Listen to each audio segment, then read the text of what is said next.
Hi there, my name's Chantal.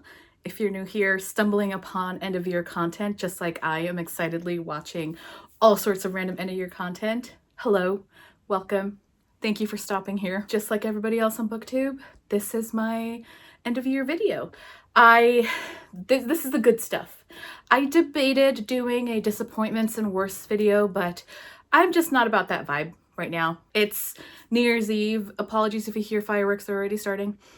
And I just want to end on a good note because December has been a wash. I have been in such a slump since like mid-November. If you don't follow me, I have been crocheting for the last few months. Been kind of obsessed with it, so that has eaten my brain quite a lot. I just want to end on a good note. A reminder of how much I love books, how much good stuff that I read this year, and we're carrying this good energy into the next year. Even though as soon as I'm done with this, I'm gonna go back to crocheting my sweater. But we're talking about all the best books that I read this year. And we're breaking this up into 3 categories. First are going to be my honorable mentions. So books that were, 4 stars, good books, but just got kind of edged out by everything else. Stuff worth mentioning simply because of the experience I had while reading it. Then we're going to move on to my favorite series that I read this year, whether I started one or whether I read more than one, whatever, we're going to put it here. And then we're going on to my best books, and I think I have 12. I couldn't cut it down to 10. So, and I actually, honestly, if I didn't separate the series out, it would be like 20 books. So then 10, and those are generally in like a countdown from 10 to 1, like from like my least favorite book, my least favorite of my favorite books to my most favorite of my favorite books that I've read this year.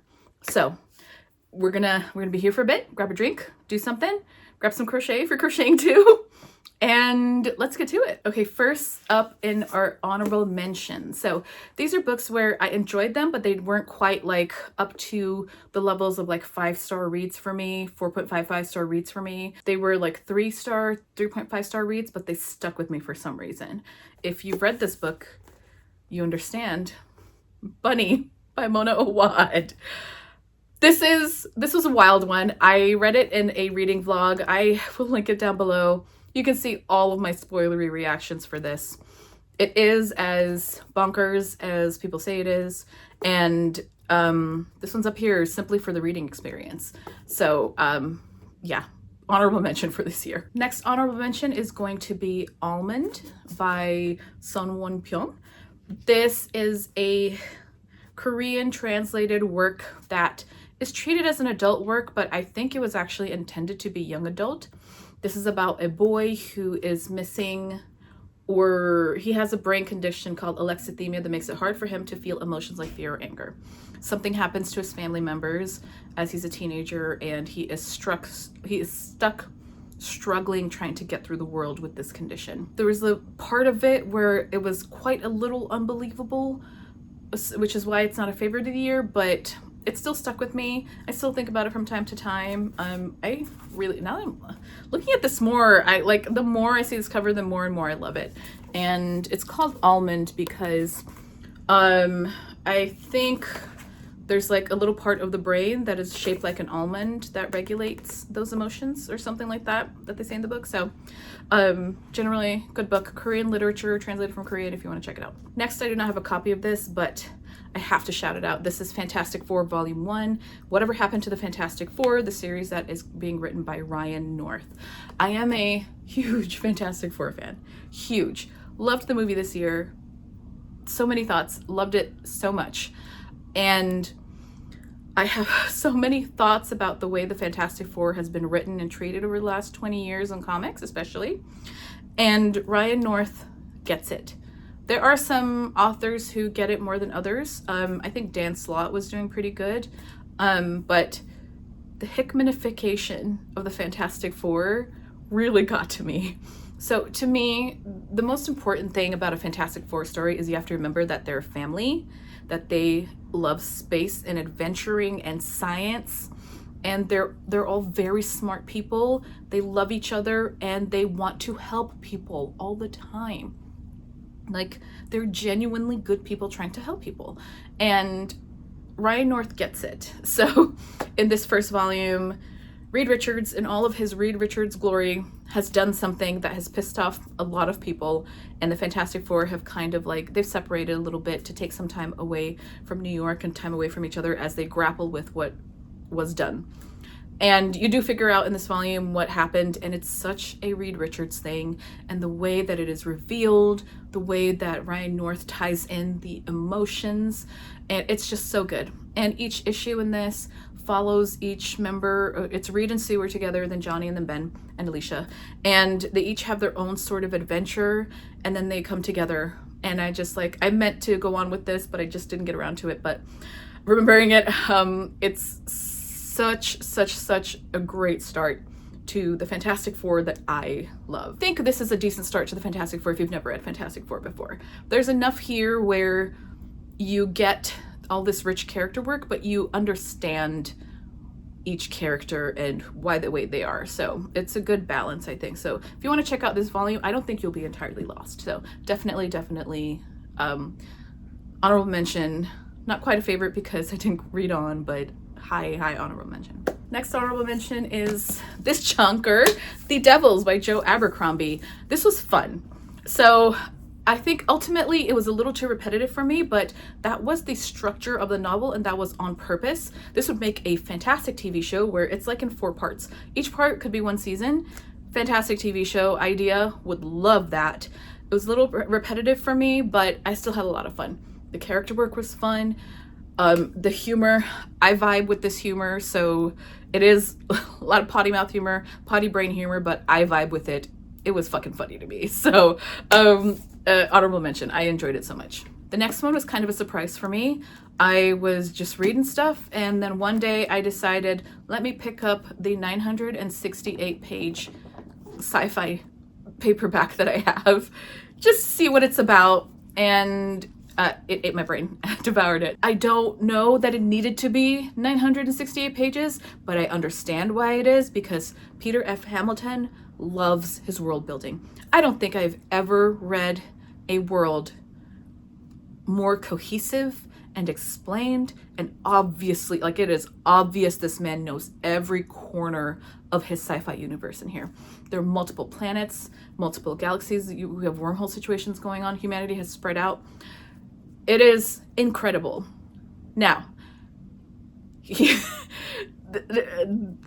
once I got to about page 600 of this 968-page novel, a lot of that world building was really starting to get to me, because I'm just like, there is a story here that I really want to follow, but I keep getting sidetracked by Peter F. Hamilton explaining every single nuance of every new planet and city we go to.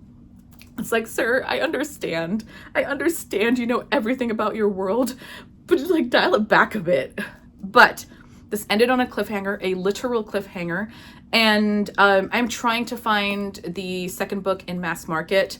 So far, all my usual sites, I am only finding them in like good condition, which is not great condition.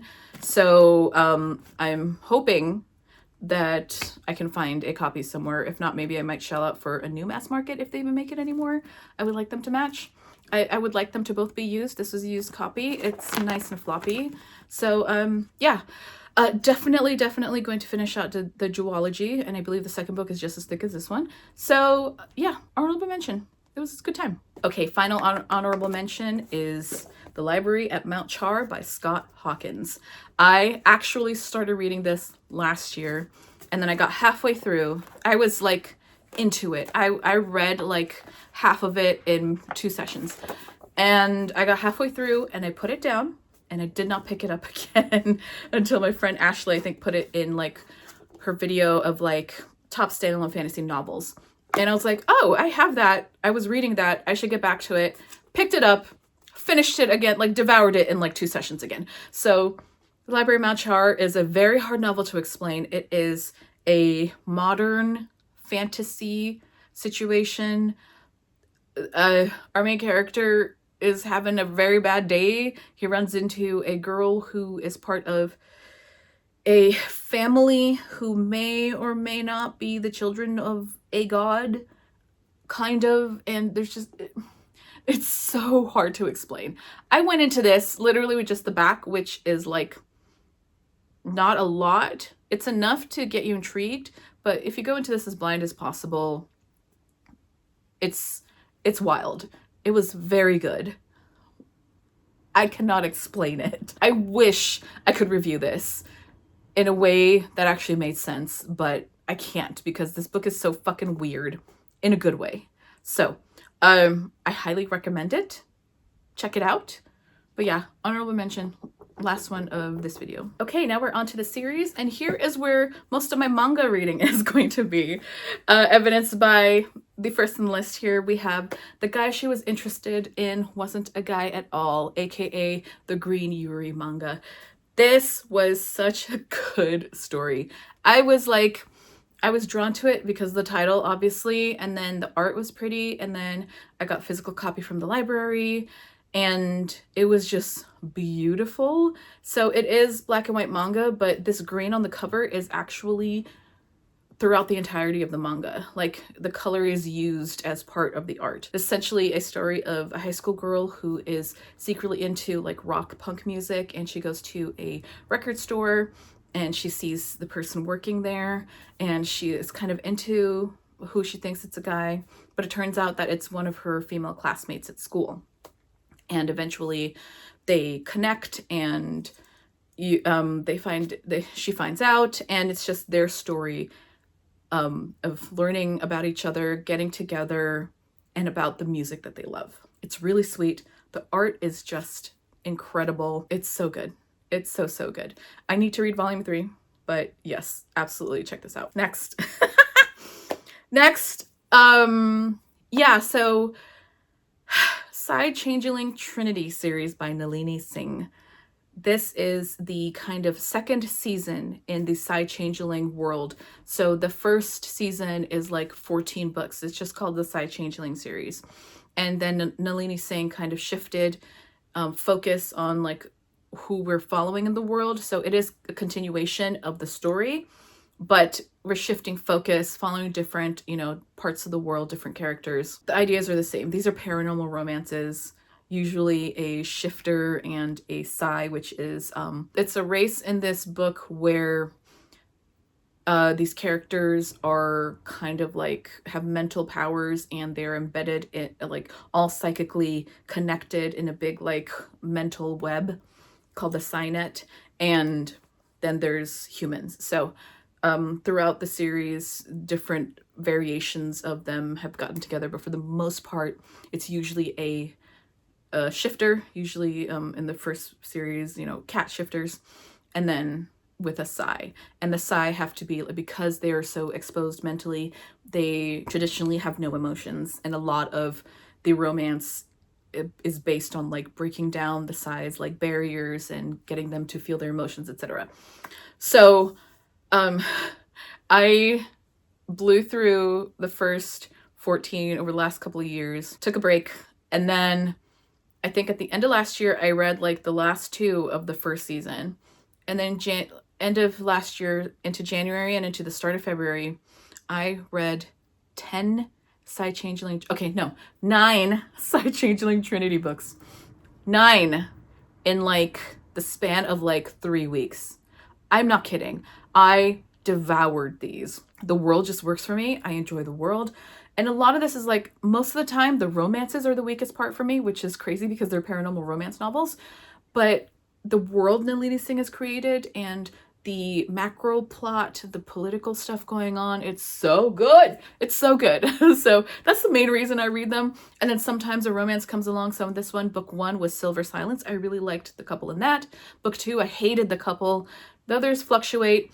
And then I got to book 9. I really liked that couple. And that one also had some good like plot stuff going on. And then when I read book 9 in February, I was caught up. So then when book 10 came out in July-ish, I read immediately. Immediately read it. And that was fantastic. So I really enjoy this series. I do recommend reading from the very, very, very start. Although I do have to say, the very, very, very start, very, very, very 2010s paranormal romance. You got to know that going in. But I enjoy these. I enjoy these so much. ate them up. Next in series is my beloved Yona of the Dawn. This year, volumes 43 and 44 came out, and I just learned that Yona is officially ending next year with, or what by the time you're seeing this year in 2026, with volume 46. I'm picking up volume 45 this weekend as of when I'm filming this, and then volume 46, and then it's over. Like, so that has made all of the emotional stuff happening in volume, like ever since volume 42-ish, there's been so much emotional stuff happening that has been crazy, because knowing that it's ending, I don't know what's going to happen to all my favorite characters. I can't tell you what's going on here because it's volume 44. And then like, essentially this is a series that starts out with Yona is a spoiled princess, but her father is murdered and she is forced to go into hiding, and Hak, he was like part of the guard, and he goes up with her, and eventually it turns out that Yona is like the reincarnation of this dragon king, and she finds these 4 dragons, these 4 guys who are the dragons, and they become a found family. And it just, as the story moves on, it's so incredibly rich in terms of like the political storytelling, and not just that, but like the way Yona goes around and befriends people and helps people. It's just so rich, and like characters who we met in like volume 13 come back in volume 40, and it's just so lived in, and I just love it so much. It became so much more than I was expecting.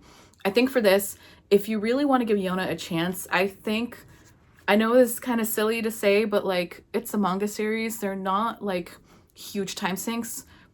So give it to like volume 5 or 6. I think that's about where I was like, oh, I kind of see where this is going. Okay, I'm down. But it was still like the first volume, the second volume were still good enough for me to get to volume 5 and 6. And then I was in for the long haul. So, Yona, I love it. Next year, 2026, you're going to see this in my top of the year. I don't know how I'm going to feel about the end of Yona. I may do a vlog reading the last volume. So very, very bittersweet having this on here. So Yona, always. Next is a series I'm counting just to talk about it, even though I only read 1 volume very early this year. That is The Other World's Books Depend on the Bean Counter, volume 5. This is a isekai, magic made them do it, gay, romance, fantasy manga. I love it. It works. It works for my brain. I don't know that I would recommend this to everybody, but it works for my brain. So our main character is actually, their native looking one here. He hears a woman screaming, and he runs to go see what's happening. And he is there as she is being pulled through a portal to another world, and he gets sucked in with her because she is actually like the chosen one who is going to help save their world from magic. And he just accidentally gets sucked in. He's like a wage slave, corporate wage slave. So he's like, oh God, I'm stuck here. What do I do? I'm going to become accountant for the kingdom. And then he meets this knight who is a very high up knight in the kingdom, and stuff happens, and they are very carefully having a romance. And it does have an element of magic made them do it, but I think the way that is handled in terms of the questions of consent and stuff like that are handled well. Especially I think volume 3 and 4 really, really touched on that. And as they go along, it keeps on like indicating that at this point, they're both consenting to it, even though they're both kind of dumb and kind of oblivious to how deeply they love each other. But I love the 2 of them. I enjoy this so much. I am very much debating getting the light novels to read, but yeah, I enjoy this a lot. It works for me. Then the one that truly ate my brain this year, the Apothecary Diaries. I am holding up volume 9 because this is the one I own right now. I read volumes 2 through 8 in a month, maybe like 2-3 weeks. I had read volume 1 a couple years ago. I don't know why I didn't continue, but I decided to continue on, and I love it. I love Mao Mao so much. I love her so much. I love her so much. I cannot describe how much I love her. So yeah, after volume 8 through the library, I decided that I was going to start collecting them. So I officially own volumes 9 through 14. I believe up to 16 have been published, and then I just have to buy 1 through 8 also. So I have to buy 15 and 16, and then also have to collect 1 through 8 at some point. But I am collecting these. Going to continue reading them into next year. Yeah, I love it. I love them. I love Mao Mao so much. I love her so much. She's so goofy and just so cool, and she loves mysteries, and she loves poison, and I love her. I love the series so much. It's so good. I love it. All right. And then I know I've said that a lot of stuff has eaten my brain, but truly the king of eating my brain this year was Dungeon Crawler Carl. I finally read it. Loved it. Read books 1 through 6 literally in like a month. I said I was going to take a break between like books 3 and 4. No. I read them in like a month.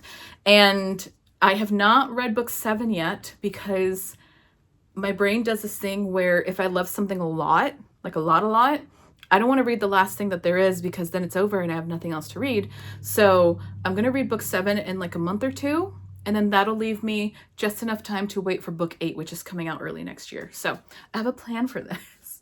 But yes, I love it. My husband also read this, and then we are buying the hardcovers as he is reading them. So he's only read 1. We also own books 2 and 3 in hardcover, so he has those to read, but love it. Love it. I describe this as a book where aliens show up to Earth and they flatten every standing structure on Earth, and everyone who is outside a structure has to go into a dungeon underneath the Earth, a worldwide dungeon that the aliens created, and they have to survive and essentially play a dungeon crawling video game-ish kind of situation. But as the books go on, it's a very silly premise, but not even as the books go on, even the first book, Matt Dinniman takes it in a direction where he is not discounting the absolute horror of what is going on to Carl and all the other humans, like the horror of what has happened to them and what is continually happening to them. And it just ramps up and gets worse and worse and more intense. It's so good. Like, I think that is what truly drew me in, was this wasn't just a dumb haha, look at this RPG game. Oh, look, the AI is reading stuff to me and I have an inventory and I can get stats and level up and stuff. It's not just that. Also, the cat talks. There was a depth of emotion in this that truly surprised me and sucked me in, and I'm a fan. Carl, I love Carl. I was seriously thinking about doing Carl for Halloween, but didn't go through with it because I have been very much not wanting to do parties and shit this year. But this is the series that truly, above them all, ate my brain. Carl and Mao Mao, my 2 favorite characters of 2026. 2 vastly different people, but there they are. Oh, and I guess, I don't know if you noticed, but it's empty. This is where all the books I read, the physical books I read over the year, live through the year. So it's empty, ready to be filled up next year. Very exciting. Although I have no idea where I'm going to put all these. Oh, yeah. Okay. Let's move on and let's talk about my favorite books of 2026. These are in order. It was hard to cut it down, and between the start of this and coming back to here, I did cut it down to 10 books. And these are books where I should explain like what star ratings mean for me as a reader. And I have developed this rating scale over the last almost 20 years on Goodreads. When I first started rating books, I used the Goodreads indicators for books. So on Goodreads, 4 stars, 3 stars is liked it, 4 stars is really liked it, 5 stars is loved it. So a 3-star book is not a bad book for me. Really liked it and loved it, or liked it and really liked it, felt too close of a gradient compared to 1 and 2 stars, which is didn't like it, and it was okay. So over the years, I have developed or at least a way for people to understand why I have rated something. So these books are all 4 to 5 stars for me. And just because it's a 4-star, not a 5-star, doesn't mean that that it wasn't a favorite. It can still be a favorite. A 4-star is a book where I enjoyed the book a lot, and maybe there were like very minor things that may have bothered me throughout the book, or just things I noticed that didn't quite bump it up to a 5. And a 5 is a book where I loved the reading experience. I enjoyed every aspect of it. If there was minor things that bothered me, they did not touch and they did not negatively impact my reading experience. That's a 5-star for me. And so that's kind of the difference for me between a 4-star and a 5-star, but that's also why a 4-star is part of my favorites of the year. So with that aside, we're going into my favorites of the year. We're starting at number 10, and that is The Potency of Ungovernable Impulses by Malka Older. This is book 3 in the Massa and Pleiades series. This is a sapphic Holmes-esque detective series that takes place on a colony orbiting Jupiter. This is book 3. Essentially, we follow Pleiades as she's a academic, and Massa is an investigator. They were in college together. They dated in college, but something happened, and we kind of learn a little bit of why they fell apart in college in this one. But Massa in book 1 comes back into Pleiades' life, and they come back together. And book 3 focuses a lot more on Massa and Pleiades' personal lives and insecurities in their relationships. Massa actually, I don't know that it's named. I don't remember if it's named, but Massa is neurodivergent in some way. She does seem to suffer from depression, which affects how she interacts and deals with people, and Pleiades especially. So in this one, Pleiades, an old classmate who lives on a different colony, asks Pleiades to come help because her sister is being accused of plagiarism. So Pleiades goes off and, for the most part, is alone trying to solve this crime. Or not, it's not a crime, but trying to solve what's going on. It's just, I love this series so much. It's one of my favorite ongoing series right now. I am loving this subgenre of sci-fi mysteries set in space, on colonies, on space stations, on spaceships. So I love it so much. I can't sing its praises enough. I have books 1 and 2 up here. Check it out. Absolutely check it out. In that same vein, number 9 is Murder by Memory by Olivia Waite. This is a murder mystery. Miss Marple, more Agatha Christie compared to the Malka Older, which is more Holmesian. This is a murder mystery that takes place on a generation ship. So it is such a small novella. Essentially, our main character, Dorothy Gentleman, is a detective on this ship, and on the ship they have this ability to put memories in like crystal chips that live in like a giant library on the spaceship. And when a person is, ages, they can choose to essentially die and then have their memory put into a new body and kind of relive. But Dorothy was actually taking some time off. She wanted to take like 100 years off from being alive and just rest. But she wakes up in a body that isn't hers, just as someone else was found murdered. And so she has to go around and try to figure out what is going on. I loved the feel of this, the vibe. Again, like I said, this subgenre is doing it for me. Murder by Memory, and book 2 is coming out in the first half of next year. Okay, and then number 8 on the list, we have A Mouthful of Dust by Nevo. This is an ongoing fantasy novella series that I absolutely love. This is the Singing Hills cycle.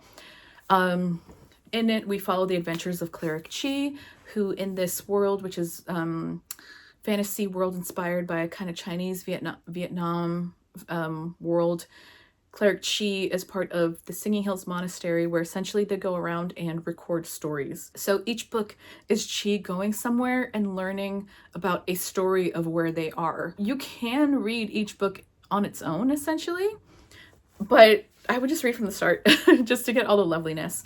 And in this one, Chi and their partner, who is a bird called Almost Brilliant, they go to a town that had survived a very terrible famine that went on for years, many years before. And something is a little not right in the town. Each book also kind of has its own like genre. So this one leans more horror. One of them was like martial arts. So they kind of lean into a bit of different genres. And this, I would say, is probably pretty high up there in my ranking of favorites. This was just so well done. A lot of times too in these books, there are like stories being told within stories, and the stories being told by other characters in the stories, top tier. Like, this is some good shit. So if you're not reading this series already, I highly recommend it. Read from the start. If you don't want to read from the start and you want to taste, I would say this one, actually. When the Tiger Came Down the Mountain is really good. And then the previous one, which was Mammoths at the Gate. All of them are great. I'm saying like 4 to 5 stars, or like the level of like what I'm dealing with here. So I love the series. Next book is coming out very soon. Okay, number 7 was a bit of a surprise for me, but this is one of those where I felt, you know, like a 4-star read for me. And then I think as I thought about it more, it became a 4.5. And then the more I reflect on it, looking back, it's 5 stars. This is All Princesses Die Before Dawn by Quentin Zutian. This is translated from French. It is a French graphic novel. We are following this one family through one night on the night that Princess Diana died. And we follow this little family as they are all dealing with their own things. So the young boy, he is dealing with possible queer feelings and the struggle of not really understanding why he's different and what he wants.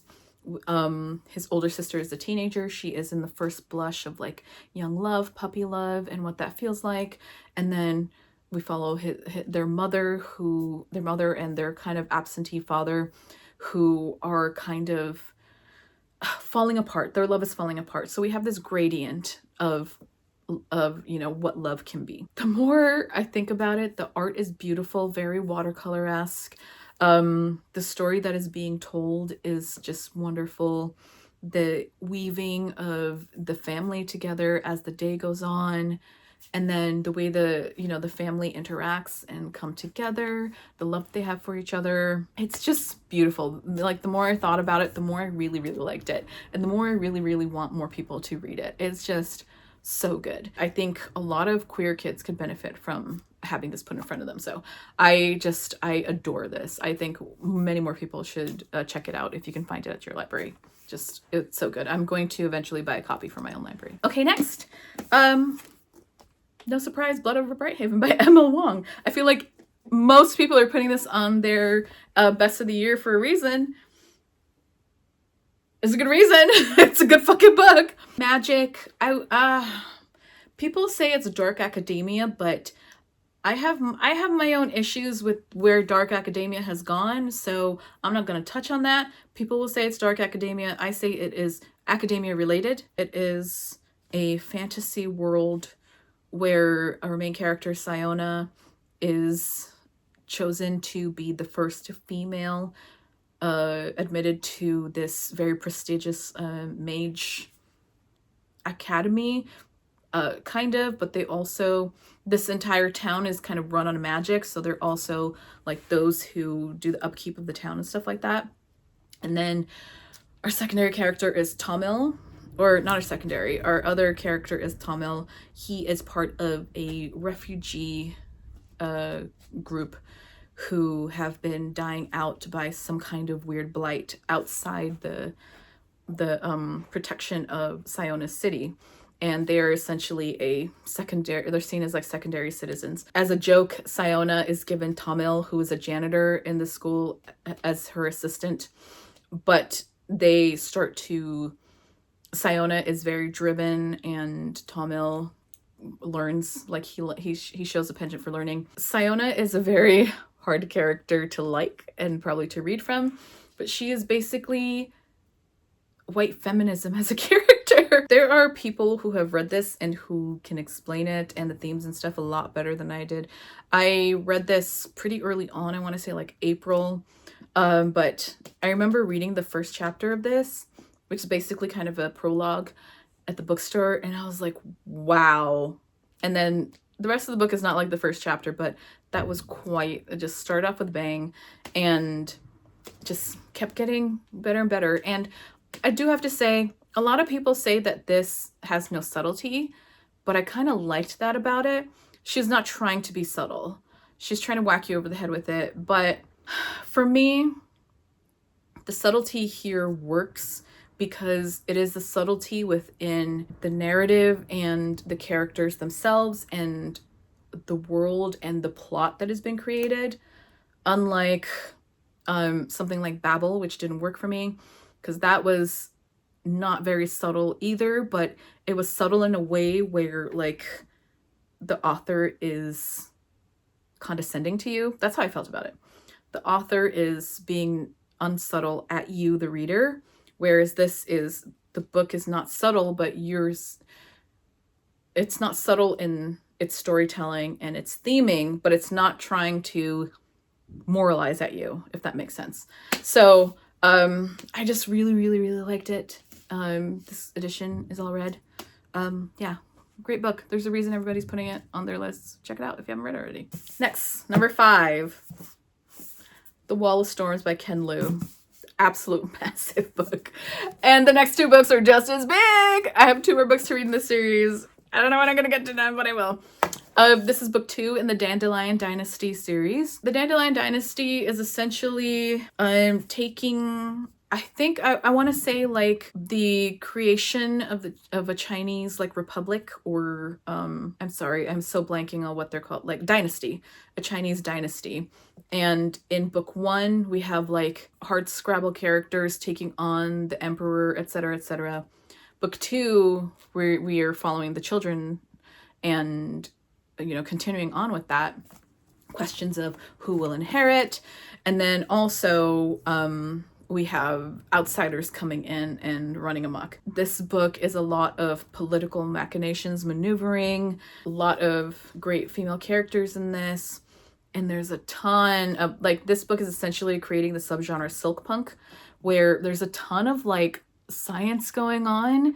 Like essentially they create electricity in some fashion in this, just stuff like that. It was just so fascinating. It did take a little getting used to, having read Dandelion Dynasty a little too long ago. Having read what was the first one, The Grace of Kings, a little too long ago. So a lot of the names, like there were a lot of characters in this, a lot. They're not all main characters, but there were a lot of characters in this. So a little bit of that, like I was a little lost from time to time, but the story like works well enough to keep you interweaved with all the characters and reminds you occasionally of who the characters were. So this is good. Heartbreaking, which I expected but also didn't, but it's so good. I'm gonna start book 3 soon because these books are, I need to read the last book to count for one of my bingo squares for the R Fantasy bingo, and that ends in April, so I gotta get on these. They're so huge. They're like, how many pages? Like 850 pages, essentially. And the next 2 books are just as big, if not bigger, so. But yes, the series is so fucking good. Like, it's so, if you have not read the series yet, do it. It's so, like, they're already becoming modern classics in fantasy, and for very good reason. Like, Ken Liu is just top tier. Number 4, The Inheritance by Ilona Andrews. I love Ilona Andrews. They are a husband and wife writing pair, and they typically write a lot of urban fantasy. When I read the Kate Daniel series by them last year or the year before, devoured. When I tell you I devoured. And then I've also read the Innkeeper Chronicles by them, and I'm trying to parcel out the rest of what there is to read from them. Oh, I also read the Baylor siblings books, the 6 books that have Nevada Baylor for the first 3 and then Katrina. I devoured those too. So their writing works for me. It just works for my brain. The Inheritance was no exception. So this story, which is not related to any of the other series, humanity had kind of had an apocalypse where a portal opened up and monsters started spewing out into the humanity. But then they start to realize that these portals are actually links to other worlds, and that's where the monsters are coming from. Time goes on, they learn that these portals open, but they stay like kind of locked for a certain amount of time before the other portal breaks and then allows monsters to come through. But also, humans started gaining powers as these portals happened. So we have people who have powers, and over time they have created a custom industry around these portals, because every time one opens, they have a specific amount of time to go in, find some kind of like lodestone and destroy it, which collapses the portal and prevents monsters from coming through. So we follow a character who has powers. She works independently. She goes in with groups to like mine and stuff like that, and her power is to help find stuff that people need. Something goes wrong on the mission that we follow her in on, and she is trapped. Almost the entire crew is murdered. She is trapped and she has to find her way out, and she only has a German Shepherd as a companion. This was so good. I saw that they were releasing this like chapter by chapter on their website, and I had a bookmark to eventually read at some point, but then saw that they finally eventually put it together as an ebook, bought it, and I literally read it the next day. The next day, I started reading it and finished it that day. It just the writing works for me so much. The writing works for me so well, and I need more. I want more. I need more. I'm so excited for this Kingdom Will Not Kill Me, the isekai that's coming out next year. I'm so excited! Just give me all the Ilona Andrews, please. I'm trying to portion out what I have left, but give me all the Ilona Andrews. All of it. Okay, 3 wasn't originally, like, this is one of those also where I gave it a specific rating at one point, and then the more I thought about it, the more I reflected on it, the more I loved it. And I think I originally gave this 4, and I bumped it up to 5 stars recently. That's Of Monsters and Mainframes by Barbara Truelove. I am as surprised as you. But like, the more I think about this, the more I realize just how much I liked it. Even though I did have my problems with it, all I remember is how delighted I was reading this the whole time I read it. I read it probably in 24 hours. The experience of reading this was so great. This is a kooky book. So we follow a spaceship with an AI called Demeter on it, and Demeter is plagued by horror monsters. So first, Dracula is on the ship and kills everybody, but Demeter doesn't really have a way to explain, like, yeah, it's Dracula. They think the AI went on the fritz, maybe killed everybody, so they kind of wipe her and then start over again, and then another movie monster comes on the ship and same thing happens, and she keeps getting wiped, and the more that it happens, the more struggle she has with herself as a person and what is going on. And then there's also the ship's medical AI becomes a big part of the story, like later on, and then we also have these 2 kids who are a big part of the story, and it's just, as it goes on, it gets kookier and kookier, but also more heartfelt. And if you are the kind of person who has the same sensibilities as this, if you can meet this where it is, it's so good. But I know I can see so many people bouncing off of this just because of how kooky, I keep saying kooky, but like, I don't know how next to explain it.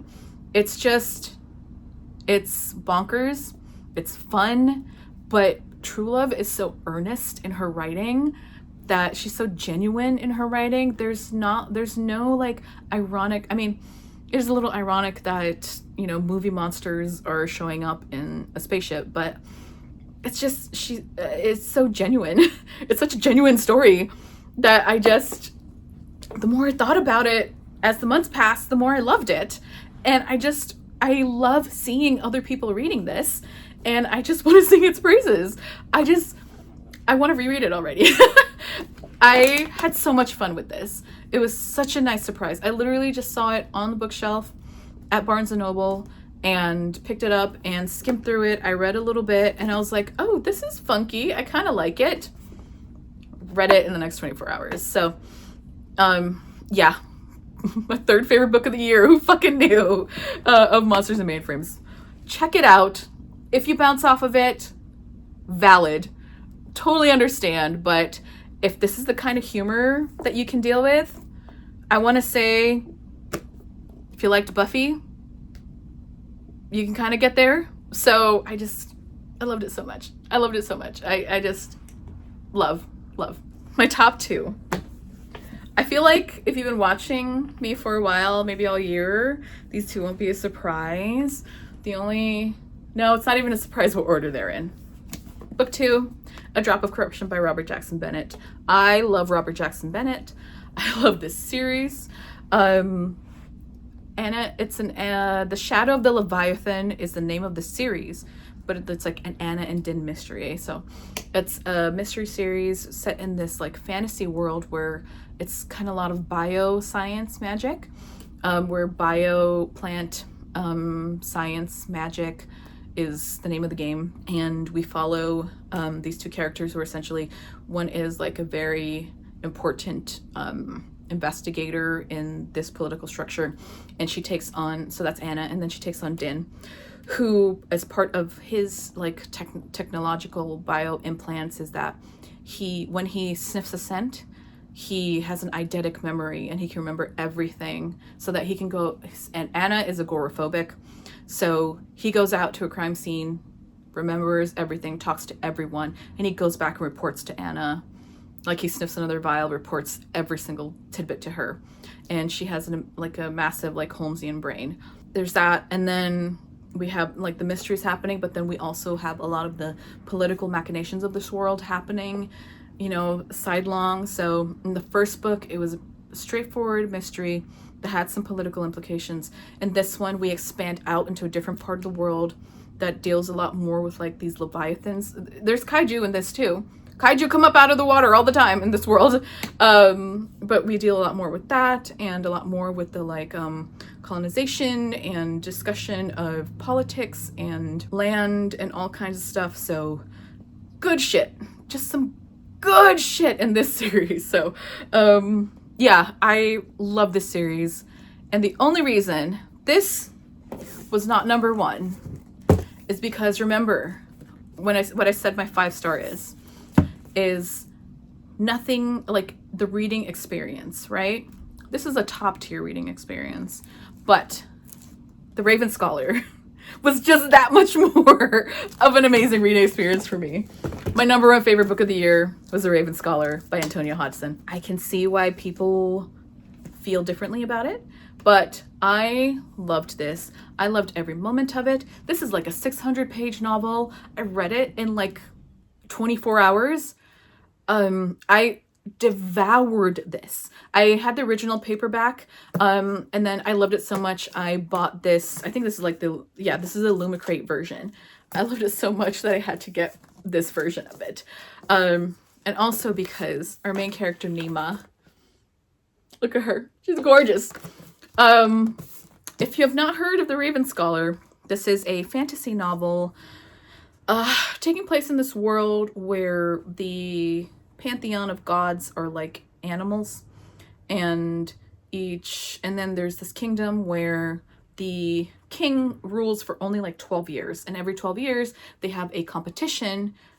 It's a competition book to see who will be the next ruler of the land. Each animal, essentially, like, there are people who like kind of not worship so much as, it's very like Hogwarts house-ish, as much as I hate to compare it to that. So like you have the ravens, you have the fox, you have the the monkey, you have all these people. So all of them put one person in.